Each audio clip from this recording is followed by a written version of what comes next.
Merhaba, bana kimsenin bilmediği bir sır açıklayabilir misin? En iyi arkadaşlarımdan birini seviyorum ama ona söylemeye cesaret edemiyorum. O zaman şimdi onu ara ve nasıl hissettiğini söyle. Bakalım neler olacak. Tamam, arıyorum. Bakalım ne tepki verecek.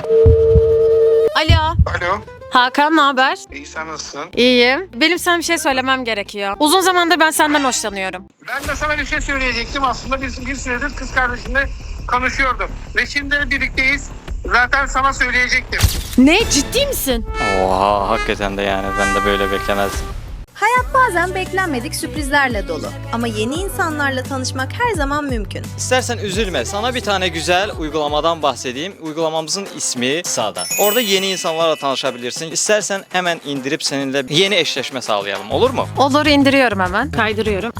Eşleşme gerçekleşti. Bir konuşalım bakalım ne tepki verecek. Tamam. Merhaba. Merhaba, bu arada sesin çok güzelmiş. Sohbet edelim mi? Tamam. Olur.